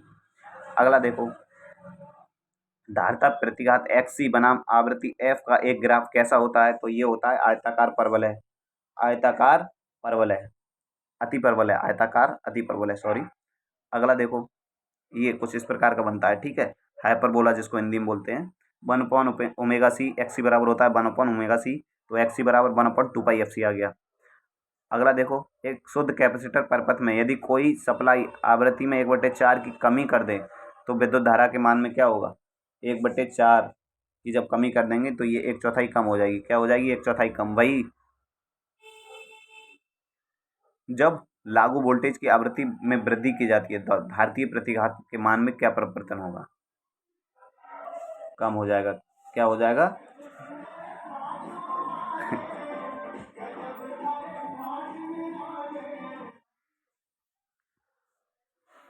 अब क्वेश्चन की स्पीड थोड़ी तेज रहेगी। 50 म्यू एफ संधारित्र यदि 230 वोल्ट 50 हर्ट्ज की सप्लाई से जुड़ा है तो धारतीय प्रतिघात का मान ज्ञात कीजिए। भैया क्या बताएं यार, देखो एक्स सी बराबर 1/2 एफ सी, सूत्र से कर लो। एफ सी का मान कितना दिया है, देखो फ्रिक्वेंसी दी है, फ्रिक्वेंसी कितनी दी है 50। ठीक है, वोल्टेज का मान दे दिया है कितना 230, 230 वोल्टेज का मान दिया है। 2 पाई एफ का मान दे दिया है 50, और एफ सी का मान भी दे दिया है यहाँ पर 50। ठीक है, और म्यू है, चूंकि इस म्यू को 10⁻6 मानी है, इसको हमेशा 10⁻6। देखो 10⁻6 सूत्र कौन सा है, ये सूत्र वही है, एक्स सी बराबर 1/2 एफ सी, 2 पाई एफ सी। देखो 2 की जगह 2, पाई की जगह 22/7, अरे हाई स्कूल में भी पढ़ा होगा। 50, एफ का मान 50 और सी का मान कितना दे दिया 50, ये वाला मान, ये वोल्टेज का मान तो सिर्फ कंफ्यूज करने को दिया है आपको। और फिर जब हल करोगे तो कुछ इस प्रकार से निकल कर आएगा 63.6 ओम। कितना आ गया 63.6 ओम। वेरिएबल कैपेसिटर में इस्तेमाल होने वाला डाइलेक्ट्रिक पदार्थ आमतौर पर क्या होता है। 65 नंबर प्रश्न, जो वेरिएबल कैपेसिटर होता है उसमें आमतौर पर कौन सा डाइलेक्ट्रिक पदार्थ प्रयोग किया जाता है, पूछा है। तो कौन सा डाइलेक्ट्रिक पदार्थ प्रयोग किया जाता है, हवा। कौन सा, हवा, एयर कैपेसिटर ये होते हैं। ठीक है, अगला देखो, निम्न माध्यमों में से किस माध्यम में न्यूनतम डाइलेक्ट्रिक क्षमता होती है। ये यहाँ पर कुछ माध्यम दिए हैं, अब इनमें से कौन सा ऐसा माध्यम है जिसमें न्यूनतम डाइलेक्ट्रिक क्षमता होती है। ठीक है, किसमें होती है, वायु में। वायु में क्या होती है, सबसे कम डाइलेक्ट्रिक क्षमता होती है, लगभग कितनी होती है, देखो वायु में न्यूनतम डाइलेक्ट्रिक क्षमता होती है लगभग 1.00059, 1.00059। एक बढ़िया परावैद्युत का विसरण कारक जिसको हम डिसिपेशन फैक्टर बोलते हैं कि कोटि का लाभ कितना होता है, तो इसका होता है 0.0002। याद कर लीजिएगा, याद करने वाली वैल्यू है 0.0002। मतलब एक अच्छा अगर डाइलेक्ट्रिक पदार्थ है तो उसका डिसिपेशन फैक्टर कितना होता है 0.0002। अगला देखो, कौन सा कुचालक पदार्थ खराब होने से पहले सबसे कम वोल्टेज को झेलेगा? सबसे कम वोल्टेज झेलेगा कागज। ये प्रश्न डायरेक्ट आ जाते हैं, रिपीट ऐसे कि तैसे, ठीक है। अगला प्रश्न देखो, यदि कोई कैपेसिटर 10 वोल्ट पर इतने कूलाम का चार्ज वहन करता है तो इसकी धारिता क्या होगी? सरल क्वेश्चन कर पाएंगे। हमने बताया था क्यू बराबर कितना होता है सी बी। इसमें पूछा क्या है, सी का मान पूछा है, क्यू का मान कितना दे दिया, क्यू का मान दिया है 0.24। तो देखो 0.24 रखा इधर, सी का मान निकलवाया है, बी का मान कितना दिया है 10 वोल्ट। 10 यहाँ रहेगा, इधर जाएगा तो बटे में हो जाएगा। रंग बदल दो, बदल दिया, ठीक है। यहाँ से ये हट गया। अब क्या करेंगे, अब देखो 10 से 0.24 को जब हम भाग देंगे तो क्या आएगा, यहाँ से पॉइंट हटाया तो नीचे कितने 2 जीरो बढ़ जाएंगे, और क्योंकि पॉइंट के बाद दो संख्याएं हैं, 2 जीरो बढ़ गए। अब देखो ऊपर इतनी ही, जितने नीचे जीरो हैं ऊपर उतनी संख्याओं के बाद जीरो लगा दो, तो दो संख्याएं ऊपर, एक दो, एक संख्या और बनाओ, तो एक संख्या क्या बना दी हमने जीरो, उसके बाद पॉइंट लगा दिया, तो आंसर होगा 0.024। ये है देखो जीरो, इस दशमलव के पहले वाले जीरो की कोई वैल्यू नहीं होती है, कितना आ गया देखो 0.024, बाकी सब में है ही नहीं है, तो विकल्प एक आंसर हो जाएगा। अगला देखो 70, किसी कैपेसिटर के चार्ज क्यू, वोल्टेज बी और कैपेसिटेंस सी के बीच में संबंध क्या होता है? अब देखो गलत बहुत से कर देंगे, हमको पता है कि क्यू बराबर होता है सी बी, तो कुछ जल्दीबाजी वाले जो लड़के होंगे वो लगाएंगे सी बराबर क्यू बी, क्योंकि उनको क्यू बराबर सी बी दिख रहा होगा इनमें, तो इसीलिए उनका हो जाएगा ये गलत। फिर बाद में आके जोड़ेंगे 1 2 3 4 5 6 कि मेरे नंबर हुए 15, अरे यार आंसर सीट आएगी, तो ये गलत हो गया मेरा। तो इसीलिए थोड़े धैर्य के साथ काम करेंगे। तो देखो पहला जो विकल्प है ना वो बिल्कुल सही है, यहाँ से सी का मान जब हम निकालेंगे तो बी इधर से गायब हो जाएगा और क्यू के बटे में चला जाएगा, तो सी बराबर क्या हो जाता है क्यू बटे बी, ठीक है। 70 नंबर प्रश्न का आंसर होगा विकल्प नंबर ए। अगला देखो, एक 2 फेराड, कितने फेराड 2 फेराड संधारित्र के पास एक 1 सी आवेश है, कितना है 1 कूलाम आवेश है, इसके टर्मिनलों में वोल्टेज की गणना याद कीजिए। फिर वही देखो क्यू, अरे यार हाँ, क्यू बराबर सी बी से, क्यू का मान दे दिया है 1, सी का मान दे दिया 2, बी का मान हमसे पूछा है, तो खाली बी का मान निकालेंगे, ये 2 बटे में जाएगा, इसके 1/2 का मान कितना होता है 0.5, कितना 0.5, विकल्प नंबर ए सही आंसर हो गया। 100 वोल्ट तक चार्ज किए गए एक 4 म्यू कैपेसिटर में होने वाला परिवर्तन क्या होगा? होने वाला परिवर्तन क्या होगा, देखो हम जानते हैं क्यू बराबर होता है सी बी, हमसे पूछा क्या है होने वाला परिवर्तन, मतलब चार्ज, आवेश, ठीक है। तो देखो सी की जगह सी का मान रखा 4, जहाँ पे ये चिन्ह दिखाई दे ये, इसको हटा के 10 की पावर 6 रख दो माइनस के, आपके प्रश्न गलत नहीं होंगे, सही से हो जाएंगे। नहीं विकल्प में ये भी मिलेगा, आप मतलब इसकी जगह ये नहीं रख रहे हैं तो देखो 100 चौक 400, 400 भी विकल्प में है। हाँ, क्योंकि इसको इस वाले प्रश्न में नहीं, ये वाला चिन्ह जो है हटाया नहीं गया है, पी को जिसको बोलते हैं ये हटाया नहीं गया है, इसलिए 400 ऐसे ही डायरेक्ट कर लो 100 चौक 400, ठीक है। अगला देखो, धारिता की परिभाषा क्या है? अरे भैया हम जानते हैं क्यू बराबर होता है सी बी, तो सी बराबर होता है क्यू अपॉन वी, मतलब आवेश बटे वोल्टेज, आवेश बटे वोल्टेज, आवेश बटे वोल्टेज, यानी कि आवेश बटे विभवांतर। क्यू बराबर यहाँ पर आवेश है और बी बराबर वोल्टेज विभवांतर। अगला देखो, आवेश को निम्नलिखित के बराबर होता है, आवेश आवेश निम्न में से किसके बराबर होता है? क्यू बराबर सी बी, सी मतलब धारिता की गुणा वोल्टेज से, धारिता की गुणा वोल्टेज से, धारिता की गुणा धारा से, गलत, धारिता बटे वोल्टेज ये भी गलत, गौर से देखिएगा, नहीं ये वाला आंसर लगा के चले जाओ, धारिता बटे धारा कोई मतलब नहीं हुआ, धारिता बटे धारिता गुणा वोल्टेज, तो विकल्प नंबर 20 का सही आंसर हो गया। अगला देखो, 3 संधारित्रों की धारिता अनुपात 1 2 3 है और इनके आर पार वोल्टता अनुपात भी 3 2 1 है, तो ऊर्जा भंडारण क्या होगा? एक नया सूत्र है कि संधारित्र में जो भंडारित ऊर्जा होती है वो होती है 1/2 सी वी स्क्वायर, 1/2 CV²। तो देखो सूत्र यही लगेगा E1 E2 E3 1/2 C1 B1 का स्क्वायर 1/2 C1 B2 का स्क्वायर फिर 1/3 C2 B3 का स्क्वायर। ठीक है, तीनों के मान रखेंगे तो अनुपात निकल के आ जाएगा 9:8:3। कितना आएगा? 9:8:3। अगला देखो, दो संधारित्रों की धारिता इतने के अनुपात में इनके बीच अनुप्रयुक्त वोल्टता इतना है। फिर भाई यही सूत्र दोबारा लगा दो। कितना आंसर आएगा? 1:1। कितना आंसर आएगा? 1:1। अगला देखो 77 नंबर प्रश्न, एक संधारित्र कैपेसिटर में संग्रहित ऊर्जा। इनको क्या करना चाहिए था? पहले ये वाला प्रश्न लगाना चाहिए था ताकि हमारे दिमाग में इसका कॉन्सेप्ट बिल्डअप हो जाता। संधारित्र में संचित ऊर्जा के लिए सूत्र होता है E बराबर हाफ CV²। Half CV²। कहीं दिया है इनमें, देखो हाफ CV²। यहाँ दिया है CB²/2। यहाँ देखो क्या दिया है, यहाँ अलग दिया है, यहाँ तो कुछ दिया ही नहीं है। तो विकल्प नंबर बी जहाँ तक सही है, 1 मिनट, विकल्प नंबर बी इस प्रश्न का सही आंसर है। देखो अब कह रहे होंगे हाफ तो कहीं लिखा ही नहीं है, तो देखो 1 लिख लो अपनी तरफ से, हाफ बन गया ये। तो ई बराबर क्या होता है? 1/2 CV²। ये लिखा है यहाँ पर, मिटा देते हैं इसको और ये क्लियर कट दिख रहा है आपको। अगला देखो 78 नंबर प्रश्न, कैपेसिटर की क्षमता हो, यदि Q आवेश C कैपेसिटर की क्षमता हो तो संधारित्र कैपेसिटर में संचित ऊर्जा कितनी होगी? कितनी होगी?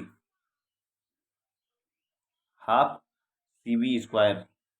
कितनी होती है? Half CV²। CV² तो यहाँ कहीं दिया नहीं है। दिया है कहीं भी? नहीं दिया है। तो इसको अगर Q के फॉर्म में लिखोगे तो ये हो जाएगा 1/2 Q²/C। क्या होता है? Q²/2C। विकल्प नंबर डी इसका सही आंसर होगा। अगला देखो, एक संधारित्र को DC वोल्ट का स्रोत के साथ संयोजित किया गया। ठीक है, अगर समान मान के किसी दूसरे संधारित्र को श्रेणी में जोड़ा जाए तो पहले संधारित्र में संचित ऊर्जा का क्या हो जाएगा? क्या होगा पता है? पहले संधारित्र में जो संचित ऊर्जा है वो आधी हो जाएगी। क्या हो जाएगी? आधी। अगला देखो, संधारित्र लेटर कोड 473 J में J अक्षर क्या प्रदर्शित करता है? तो J जो प्रदर्शित करेगा वो प्रदर्शित करेगा सहनशीलता। क्या प्रदर्शित करेगा? सहनशीलता। अगला देखो, 50 माइक्रोफैराड धारिता के एक संधारित्र को 200 वोल्ट के विभव तक चार्ज किया जाता है। कितने वोल्ट के विभव तक चार्ज किया जाता है? 200 वोल्ट। संधारित्र में संचित ऊर्जा E बराबर हाफ CV² लगा दो। देखो E बराबर हाफ CV² लगाया, हाफ ये 50 किसका मान दिया था? C का, V की जगह 200 और माइक्रोफैराड है तो माइक्रो की जगह 10⁻⁻6 मल्टीप्लाई करी 1 जूल आंसर आ गया। यदि संधारित्र को 48 N के रूप में चिन्हित किया जाए तो इसका मूल्य कितना होगा? 48 नहीं है, ये है 484। तो 484 N मतलब 40, N मतलब 40 पिकोफैराड ±30। तो विकल्प नंबर 1 इसका आंसर हो जाएगा। ठीक है, अगला देखो, 2 M के 4 कैपेसिटर श्रेणी में जुड़े हैं, तुल्य धारिता क्या होगी? ये मैं करवाऊंगा, नया तरह का क्वेश्चन है। श्रेणी में जोड़े हैं, अगर श्रेणी में प्रतिरोध की तरह जोड़ेंगे, 4 हैं, 4 बना दिए, 1 2 3 4। अगर प्रतिरोध होता तो डायरेक्ट हम कर देते 2 चौक 8। 8 देखो सबसे पहले विकल्प में दिया है, इसीलिए हमारा गलत होगा। हमने बताया, क्लास जब स्टार्ट हुई थी तभी बता दिया था मैंने कि कैपेसिटर अगर श्रेणी में जुड़े हैं तो प्रतिरोध का समांतर वाला सूत्र लगाइए। तो देखो 4 हैं, प्रत्येक 2 2 का है। तो ऐसे देखो 4 हैं, प्रत्येक 2 2 का है। इनको निकालने के लिए हम सूत्र क्या लगाते हैं? टोटल संधारित्र कितने हैं? टोटल संधारित्र कितने हैं? 4। एक का मान कितना है? 2।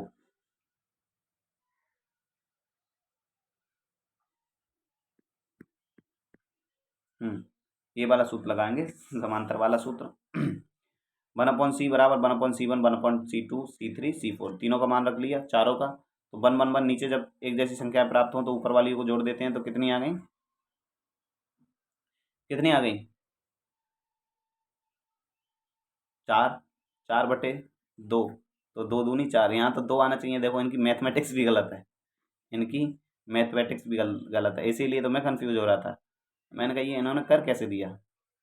ठीक है, यहाँ पर जब फिर इन्हें इधर सुधारना होता है, इधर इधर क्या करते, ये C बराबर लिखते, यहाँ पर C लिख देते हैं। तो ये मान हमको किसका प्राप्त हुआ? ये मान प्राप्त हुआ है 1/C का। 2 मान जो प्राप्त हुआ है हमको, किसका प्राप्त हुआ है? 1/C का। हमको किसका मान चाहिए? C का। तो C का मान क्या हो जाएगा? 1/2, 1/2 मतलब 0.5। तो 0.5 सही आंसर होगा। क्या सही आंसर? अगला देखो, यदि दो संधारित्र C1 और C2 श्रेणी क्रम में संयोजित हैं तो तुल्य धारिता क्या होगी? जब दो प्रतिरोध श्रेणी क्रम में संयोजित होते हैं तो कौन सा सूत्र लगता है? R1 plus R2। ठीक बात, ठीक बात। अगर समांतर में हो तो सूत्र लगता है R1 R2 बटे R1 प्लस R2। हाँ, तो मैंने बताया अगर संधारित्र श्रेणी में है तो प्रतिरोध का समांतर वाला सूत्र लगेगा। ये वाला सूत्र देखो कहीं दिख रहा हो, R की जगह पर C होगा। देखो C1 C2 upon C1 plus C2, तो विकल्प नंबर C इस प्रश्न का सही आंसर है। 85 नंबर प्रश्न देखो, 85 3 म्यू और 6 म्यू के दो संधारित्र समांतर में जुड़े हैं। बहुत जबरदस्त, समांतर में जुड़े हैं तो ऐसे मत कर दीजिएगा 3 गुणा 6 बटे 9, 3 3 9 और 3 दूनी 6, दो आंसर, दो दिखा होगा। देखो गलत लगा के चले आओगे और देखोगे फिर जोड़ के कि कुछ नहीं आंसर दिया, हमारा मतलब कुछ नंबर नहीं आए। देखो इन्होंने क्या किया है, समांतर में जोड़े हैं मतलब डायरेक्ट जोड़ दो। 3 प्लस 6 बराबर 9, विकल्प number D answer. 3 mu 9 mu 18 mu वाला 3 कैपेसिटर पहले श्रृंखला में फिर समांतर में जुड़ा है। दोनों का अनुपात क्या होगा? सबसे पहले तो समांतर में जोड़ा, समांतर में जोड़ो, समांतर में जोड़ा मतलब कि डायरेक्ट जोड़ना है इनको, क्योंकि समांतर में अगर कैपेसिटर जोड़ा है तो हम क्या मान लेते हैं, दिमाग में मान लेते हैं कि श्रेणी में प्रतिरोध जुड़ा है। ऐसे जोड़ दो, 9 और 3 12, 12 और 18 कितने होते हैं? 12 और 18 होते हैं 30, जहाँ तक मैं सही हूँ। तो पहले श्रृंखला मतलब पहले श्रृंखला वाला निकालना है। देखो यहाँ पर हल भी दिया है, पहले श्रृंखला वाला निकालेंगे यहाँ से। तो श्रृंखला में कितना रेजिस्टेंस आएगा? श्रृंखला में आएगा 18/9 मतलब 2, ठीक है। और समांतर में कितना आएगा? समांतर में मैंने बताया 30, तो फिर 2 का अनुपात 30 से जब निकालेंगे तो कितना आएगा? 1/15। अगला देखो, दो कैपेसिटर जिनमें से प्रत्येक 2 ओम का है, समांतर में जुड़े हैं। इस संयोजन में एक कैपेसिटर 1 ओम का श्रेणी में जुड़ा है, तुल्य कैपेसिटेंस कितना होगा? देखो दो दो के जब दो समांतर में जुड़े हैं, दो समांतर में जुड़े हैं तो तुल्य कितना आ जाएगा? 4। दो दो के जब दो समांतर में जुड़े हैं तो तुल्य निकाला तो कितना आ गया? 4। अब इसके श्रेणी में एक 4 मतलब 1 का और जोड़ दिया इन्होंने। क्या किया? इसी में एक 1 का और जोड़ दिया, तो अब टोटल आएगा 1/4 प्लस 1 मतलब 5/4। क्या है ये? 1/c है। और जब हमको c निकालेंगे तो ये क्या हो जाएगा? 4/5। तो 4/5 का मान कितना आता है? 0.8। अगला देखो, इसकी तुल्य निकलवा रहे हैं इसकी, तो सबसे पहले क्या देखेंगे? ये किस में है? श्रेणी में। लेकिन कंसीडर हम कैसे करेंगे? एज ए समांतर, प्रतिरोध वाले की तरह, ठीक है। तो समांतर मतलब इनका समांतर निकालो दोनों का। इनका है तो श्रेणी में, लेकिन निकालेंगे किसकी तरह? प्रतिरोध के समांतर वाले की तरह। 6 गुणा 12 बटे 18। देखो 6 3 18, 3 चौक 12, तो इन दोनों की जगह पर अब हम कितना लगा दें? 4 का, ठीक है। अब कुछ ऐसा चित्र बन जाएगा। ये यहाँ पर रंग बदल देता हूँ। अब कुछ ऐसा चित्र बन गया, ये यहाँ पर एक 4 का लग गया इन दोनों को हटा के। अब 8 और 4 का दोनों का कंबाइन निकाल दो, तो 8 और 4 कितना होता है? 12। अगला देखो, 79 बोलते हैं इसे, 89 89 बोलते हैं, 89 90, हाँ ठीक है 89 बोलते हैं। 5 म्यू की कुल धारिता देने के लिए 15 म्यू फैराड संधारित्र के साथ श्रेणी क्रम में कितनी धारिता को रखना पड़ेगा? हमको क्या करना है? टोटल 5 म्यू की धारिता देनी है, तो हमें कितने रखने पड़ेंगे ये पूछा है। देखो धारिता कितनी दे दी? 15 म्यू फैराड, आवश्यक कुल धारिता 5। तो देखो एक हमें टोटल चाहिए 1/5, 1/15 का रख दिया प्लस 1/C2, ठीक है। C2 का मान निकालेंगे, 1/C2 का मान, तो क्या होगा? 1/5 के माइनस में चला जाएगा ये 15, 1/15। फिर जब इसको हल करेंगे तो ये आएगा 2/15, 2/15 मतलब C2 का मान कितना आएगा? 15/2, 7.5 का, ठीक है। तो अगर ये प्रश्न नहीं समझ में आ रहा है ना तो मुझे बताना जरूर आप कि नहीं समझ में आ रहा है, आप और अच्छे से करके बताइए तो मैं बताऊंगा। एक 330 पिको फैराड धारिता और एक 220 पिको फैराड धारिता, दोनों को 6 वोल्ट डीसी से समांतर में जोड़ा गया है, तो 330 पिको फैराड धारिता का विभव क्या होगा? ये प्रश्न कुछ अच्छा है। देखो दोनों को ऐसे करके समांतर में जोड़ दिया है, इसको और इसको। जब दोनों को समांतर में जोड़ दिया गया है तो समांतर में वोल्टेज क्या रहता है? समान रहता है, जबकि धारा का मान भिन्न भिन्न रहता है। तो वोल्टेज क्या होगा? सेम होगा, 6 वोल्ट जो है 6 वोल्ट ही यहाँ पर रहेगा, ठीक है। अगला प्रश्न देखो, 91 नंबर प्रश्न। श्रेणी में संयोजित 3 संधारित्र की कुल धारिता ज्ञात कीजिए यदि दिया है उनकी धारिताएं इतनी इतनी हैं। श्रेणी में संयोजित हैं तो हम प्रतिरोध के समांतर वाला सूत्र लगाएंगे, 1/20 प्लस 1/100 प्लस 1/50। उम्मीद है आप कर लेंगे। ठीक है। देखो टोटल ऊपर कितना आ गया 8, 8/100, तो सी का मान कितना आएगा 100/8 मतलब 12.5। ठीक है। अगला देखो, श्रेणी में संयोजित दो समान संधारित्र और समांतर संयोजित दो समान संधारित्रों की प्रभावी धारिता का अनुपात क्या होगा। दोनों का अलग अलग वो पूछा है रेशियो, तो ये आता है 1/4। कितना आता है 1/4। पूरा सूत्र देख के आराम से कर लेना, अगर नहीं आ रहा हो समझ में तो दोबारा लो, हमने इसको छोटा कर दिया, स्क्रीनशॉट ले लो। कुल धारिता पूछी है, इसमें कुल धारिता समांतर में है। ठीक है, तो कैपेसिटर अगर समांतर में है तो प्रतिरोधों की श्रेणी क्रम की तरह जोड़ दो। 8 + 8 कितना होता है 16। विकल्प नंबर ए।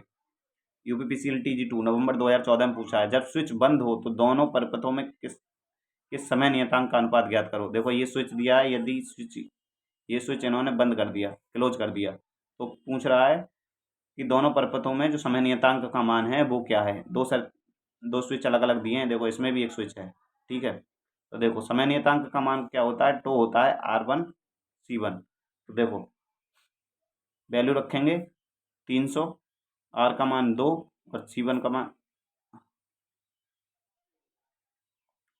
कितना मान दिया था, हाँ ये दिया है। देखो C1 का मान दिया है 2 माइक्रोफेराड और आर का मान दिया है 300। आर का मान रख दिया और 2 इसका मान रखा। 10⁻6 मैंने बताया, ये वाला चिन्ह दिखे आपको कहीं 10⁻6 लगानी है तो 600 10⁻6 सेकंड। दूसरे के लिए भी यही कर दिया इन्होंने। ठीक है, और दोनों का समय नियतांक लगा निकाल दिया। निकालने के बाद अनुपात निकालेंगे T1/T2, तो कितना आएगा 50। 2 वर्ग मीटर के क्षेत्रफल वाली दो प्लेटों के रूप में वायु का मान इतना है कि 7 1 सेंटीमीटर की दूरी पर स्थित है, धारिता का मान ज्ञात कीजिए। शुरू में जब आप पढ़ रहे थे ये वाला सूत्र पढ़ा होगा आपने, ये वाला मैंने बताया था ना, ये वाला। ठीक है, तो वर्ग मीटर को पहले तो मीटर में बदलेंगे, वर्ग मीटर को किस में बदलेंगे, मीटर में बदल लिया। सेंटीमीटर में दिया था ये, देखो डी का मान सेंटीमीटर में, तो सेंटीमीटर का मान हमने मीटर में बदल लिया, उसके मान वैल्यू रखेंगे तो कितना प्राप्त होगा 1770। अगला देखो 10 म्यू एफ के 3 कैपेसिटर की रेटिंग 100 वोल्ट, 200 वोल्ट और 300 वोल्ट यदि समांतर में लगा दिया जाए तो निम्नलिखित पर चलाने के लिए उपयुक्त होंगे। किस में चलाने के लिए उपयुक्त होंगे, 100 वोल्ट पर चलाने के लिए उपयुक्त होंगे, किसके 100 वोल्ट पर। अगला देखो प्रश्न ये दिया है, तुल्य धारिता ज्ञात कीजिए। तुल्य धारिता ज्ञात करो। पहले तो ये दोनों किस में है, श्रेणी में है लेकिन समांतर की तरह जुड़ेंगे, ध्यान रखिएगा। तो 2 × 2/4, इन दोनों की जगह पे कितने का लगा दें 1। अब 1C, इन दोनों को काय में जोड़ दो श्रेणी में, 1 और 1 कितना हो गया 4C। देखो दोबारा देख लो, ये वाले दोनों श्रेणी में हैं पर इनको जोड़ेंगे कैसे, समांतर में। देखो ये समांतर की तरह जोड़ा, ये कितना आया 4C² / 4C। ठीक है, और दूसरा 4C² / 4C आया, 4C से 4C कट गया, ऊपर से बचा खाली C। दूसरा अब ये दोनों किस में बचे, ऐसे बना कुछ चित्र। ठीक है, एक ये C और एक ये C, दोनों समांतर में है तो C और C कितने हो गए 2C। अगला देखो ये 3 है, तीनों के तीनों काय में हैं, समांतर में जुड़े हैं, समांतर में जुड़े हैं तो डायरेक्ट जोड़ दो। 10 + 50 + 25, 50 10 60 और 25 95। क्या किया इन्होंने, अच्छा इन्होंने पूछा कुछ अलग है, हमने बता कुछ अलग दिया। नीचे दिए गए आरेख में Q1 का मान ज्ञात करें। Q1 का मान 10 दिया है इन्होंने। अच्छा चार्ज पूछा है, ठीक है, चार्ज का मान पूछा है तो Q बराबर होता है CV। वोल्टेज इन्होंने दे दिया है 250 वोल्ट, तो वहाँ पे Q बराबर CV। C का मान 10 दिया है 250, 2500 माइक्रो कूलम हो जाएगा। ठीक है, कोई गलत बात नहीं है, ऐसे कमियाँ कभी कभी होती रहती हैं। C का मान माइक्रो फराड में ज्ञात करो। देखो इधर से हल करेंगे, ऐसे प्रश्नों को हमेशा इस साइड से हल करते हैं। 1 और 2 श्रेणी में है लेकिन समांतर की तरह हल करेंगे।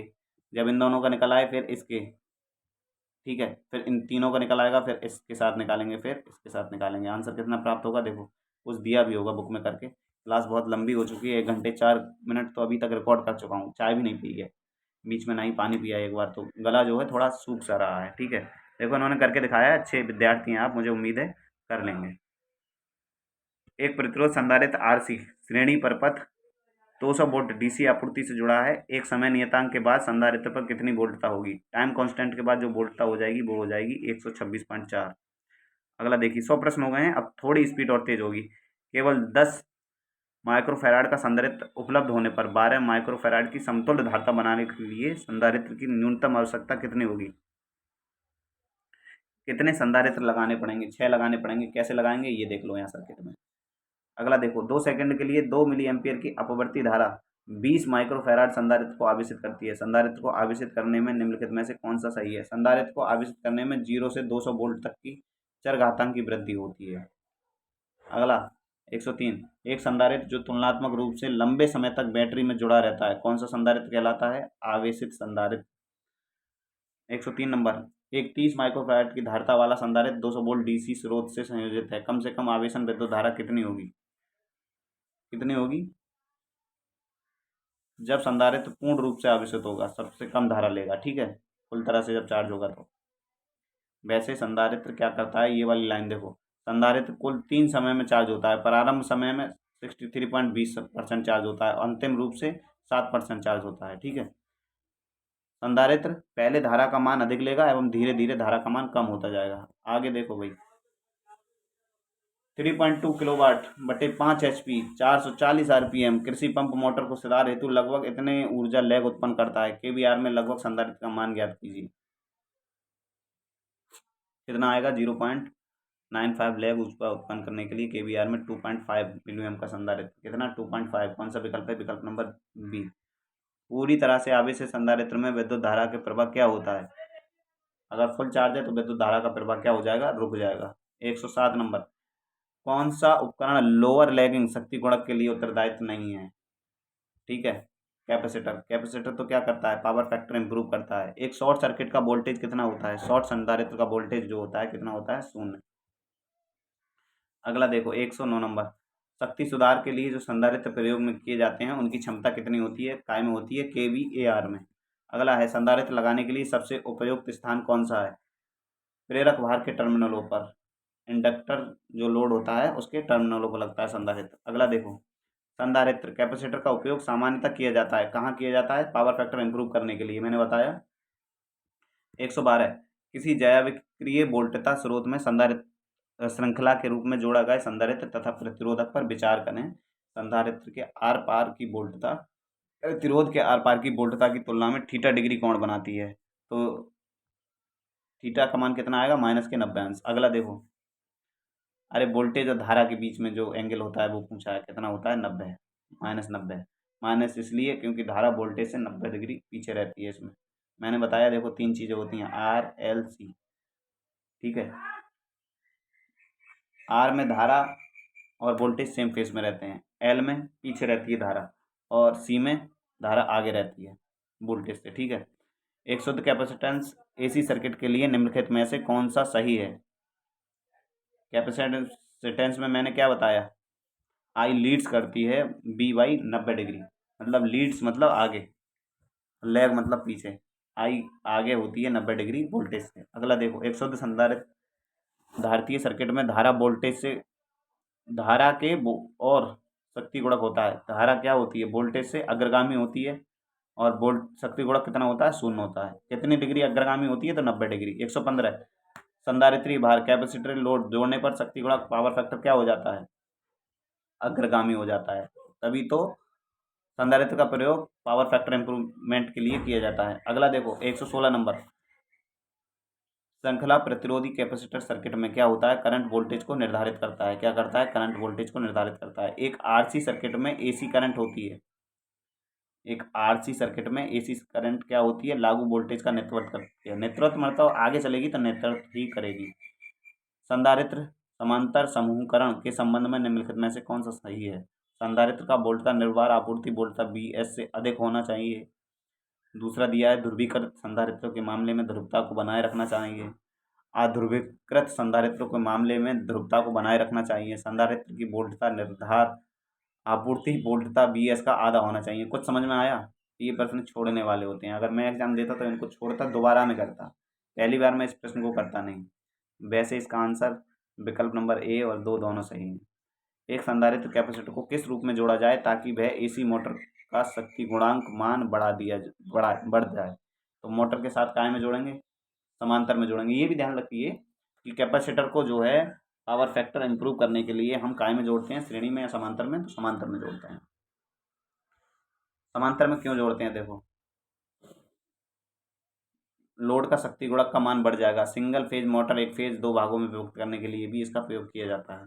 एक शुद्ध संधारित्रीय प्रत्यावर्ती सर्किट में संधारित्र का औसत पावर कितना होगा? 0 होता है। संधारित्र की जो एवरेज पावर होती है कितनी होती है? 0। आगे देखो, किसी शुद्ध धारिता सर्किट में वोल्टेज आधा और धारा, वोल्टेज आधा नहीं है, वोल्टेज ई और धारा के मध्य, देखो वोल्टेज क्या होता है? 90 डिग्री पीछे होता है धारा से। ई आई से 90 डिग्री आगे होता है? नहीं, ई आई से 90 डिग्री पीछे होता है। सही है, विकल्प नंबर बी है। इसको याद करने के लिए कौन पीछे होता है कौन आगे, फिर बता रहा हूँ। देखो, तीन चीज़ें होती हैं, आर एल सी। आर में तो सेम रहती हैं धारा और वो, फिर लिख लीजिएगा पीछे और यहाँ लिखिए आगे। सबसे पहले अगर आप दौड़ लगा रहे हैं तो पहले पीछे होंगे फिर आगे जाएंगे, मतलब चलना प्रारंभ कर रहे हैं तो एल में पीछे कौन? इनमें रेफरेंस पे रखिए आई। आई पीछे रहती है एल में, और सी में आई आगे रहती है। किससे? वोल्टेज से। कितने डिग्री? 90 डिग्री। शुद्ध धारिता परपथ में तात्क्षणिक शक्ति क्या होगी? तात्क्षणिक शक्ति जो होती है वो होती है BM/2।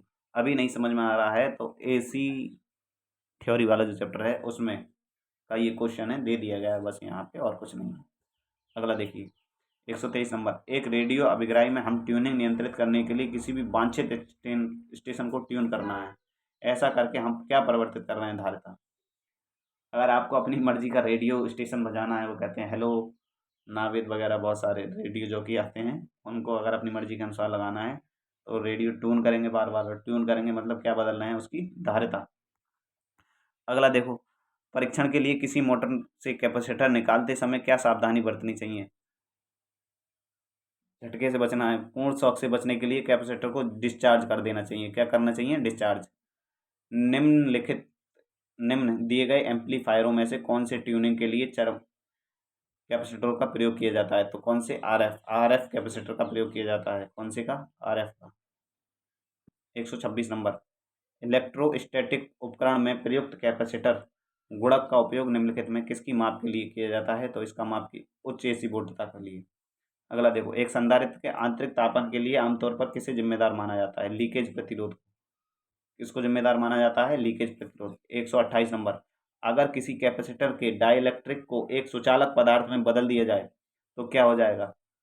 सुचालक लगा दिया जाएगा तो प्लेट में शॉर्ट सर्किट हो जाएगा। क्या हो जाएगा? Short circuit. अगला देखो, 200 वोल्ट प्रतिरोध और 1000 माइक्रोफैराड संधारित्र को एक स्विच द्वारा 5 वोल्ट डीसी सप्लाई की श्रृंखला में जोड़ दिया गया। स्विच को बंद करने की स्थिति में परपथ के माध्यम से बहने वाली धारा क्या होगी? क्या हो जाएगी? 0। क्यों होगी? देखो, इस प्रकार के प्रश्नों में जहाँ संधारित्र के सापेक्ष निर्दिष्ट धारा का संयोजन हो, वहाँ प्रतिघात का मान अत्यंत होगा, फलस्वरूप धारा का मान 0 हो जाएगा। ठीक है। अगला देखो, शुद्ध प्रत्यावर्ती धारा AC परपथ में किस प्रकार का संधारित्र कैपेसिटर काम करता है? कौन सा? अध्रुवित। अध्रुवित। ठीक है। एक संधारित्र 30x50 आकार की दो चालकीय धातु प्लेटों को निर्मित करता है, से निर्मित किया जाता है, जो एक दूसरे से 6 mm की दूरी पर है। ए का मान दे दिया। ए का मान कितना होगा? क्षेत्रफल क्या होता है? लंबाई गुणा चौड़ाई, तो 1500 हो गया ये। C बराबर A/D। ए का मान A/D। ए का मान कितना आ गया? 1500। 6 mm। ठीक है। इनके बीच की दूरी कितनी दे दी है? 6 mm। mm को मीटर में बदल लो, 10⁻³ एप्सिलॉन नॉट का मान रख दिया यहाँ पर, मल्टीप्लाई करेंगे तो कितना आएगा? 221। अगला देखो, 32 नंबर। 132 नंबर। संधारित्र को डीसी परपथ में वोल्टता स्रोत से जोड़ने के बाद पूरी तरह आवेशित करने में परपथ में धारा कितनी हो जाएगी? 0। कितनी हो जाएगी? 0। आज की क्लास का अंतिम प्रश्न। संधारित्र को समांतर समूहन की आवश्यकता क्यों होती है? समांतर में संधारित्र क्यों लगाए जाते हैं? एक इकाई में उपलब्ध धारिता से अधिक धारिता प्राप्त करने के लिए। ये क्वेश्चन कुछ अच्छे लेवल का है, याद करने लायक। आज की क्लास में इतना ही था। मिलते रहेंगे इसी प्रकार की और क्लासों में। अगर आपको क्लास पसंद आई हो तो लाइक शेयर ज़रूर करना, और हो सके तो अपने दोस्तों से सब्सक्राइब भी करवा देना। वैसे मैं सब्सक्राइब के लिए ज़्यादा कहता नहीं हूँ, क्लास में ज़्यादा मेहनत लगी है, एक स्थिरता से क्लास रिकॉर्ड की गई है। क्वेश्चन कैसे लगे ये आपको बताना है, क्वेश्चन कराने का तरीका कैसे लगा ये भी आपको बताना है। बाकी मिलते रहेंगे इसी प्रकार की और भी क्लासों में। तब तक के लिए बने रहिए। जय हिंद, जय भारत।